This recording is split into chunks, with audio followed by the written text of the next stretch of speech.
Hey guys, Sandy here. Welcome back to the channel. Welcome back to Follow a Sketch February for February 5th, 2025. The sketch is by Tammy Bennett. She made this sketch right here.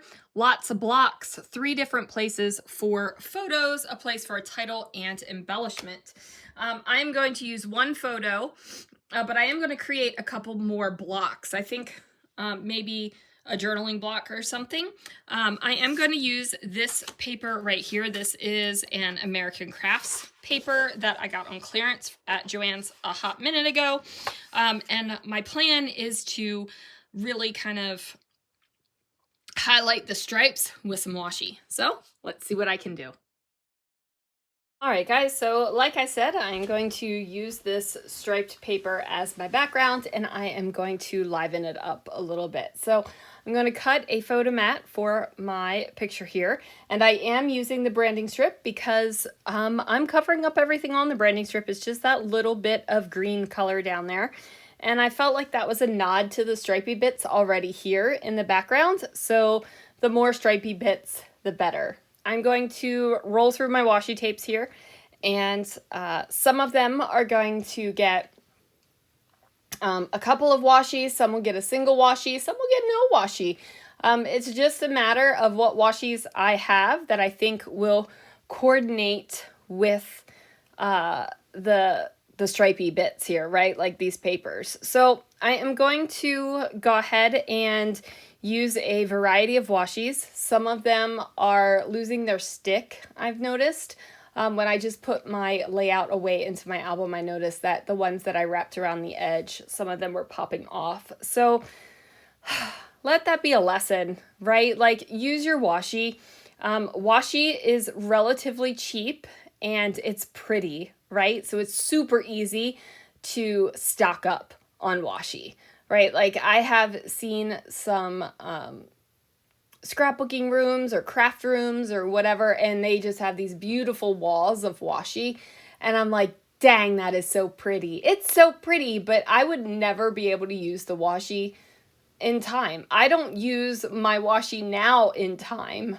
I've had to, every so often I go through my washi and it goes bad and I've had to throw it away, and that breaks my little heart. So use your washi. This is definitely one way to use up a little bit of a lot of washis. I loved me a good stacked washi layout, you guys, and it's been a hot minute since I've made a stacked washi layout. So that might have to happen after Follow a Sketch February is over. But this is similar, right? Like, this is similar to a stacked washi layout. But it is a great way to use up some washi. You could also, if washi isn't your thing and you don't have a decent amount of washi, paper scraps would be great to be able to use this up. I don't keep paper scraps this small, but I do have big pieces of paper I could chop down. So that is another option for this. Now, I also want to say that I was thinking about bringing in more lumpy bumpy things than I did ultimately. But for some reason, I feel like I'm in like a mini flat era of my scrapbooking. It's funny because I'm going through my 2022 albums, right? Like, I'm trying to finish them up so I can move on to other projects. And some of the pages are just full of lump and some of them are not. Some of them are flat. And really, I think that that's what adds excitement to my albums, right? Like, the albums, the pages are different color schemes. There's different product. Some of them are mixed media. Some of them aren't. Some of them are super simple. Some of them are really big, like big, bold, dramatic statements of a layout. And I like that. I like that mix. Okay. I think that that kind of thing makes me the most happiest.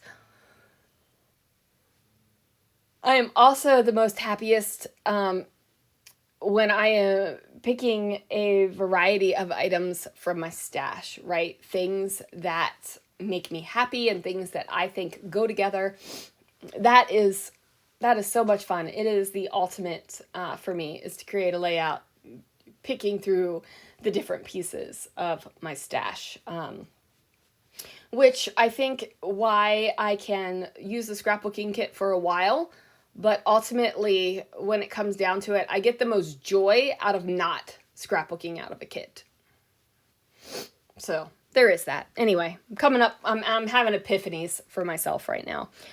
So I am going to go through these LE Studio bits, and I've got some labels and things like that that I'm going to layer up with coordinating colors. They're not going to be exact, but they are going to coordinate over top of the space. And then I'm going to figure out a pre-made title as well. Because I have mixed feelings about this photo. So this was when I became ETL, General Merchandise and Food, and our HR team member made me this humongous congratulations basket. She used her Cricut and she made these big old flowers, put my name on it, all kinds of goodies in there. There was a stainless water bottle thing, some of my favorite snacks, some lotion, some chapstick, all of the things that I liked, she put in there for me. So it was really awesome because I did not get a basket when I promoted the previous time or any of the other times, and I was a little salty over it, and I made comments on a pretty regular basis about it. But yeah, so this was my store manager at the time, not my favorite store manager ever, who was Jen, but this was the one that took over when she moved out of state. Now, so I had some mixed feelings, and I expressed them in my journaling. Like, I'm talking about how much I loved the basket and how awesome it was, and how the HR team member just took her time and really made it awesome for me. And then, you know, my store manager took credit for it. It's fine. But anyway, I will get that journaling down. I do put this tag on over top of that little place where the journaling is going to go. Because I think it adds a lot to it, and I really just like the way it looks. I thought about bringing in a third box, but ultimately I decided that I liked the title kind of overlapping the photo a little bit instead of on its own separate box. I also decided not to bring in a matting like for my journaling box. I didn't want to kind of like have it scream, right? Like, here's the journaling. So I just do journal right over top of that patterned paper.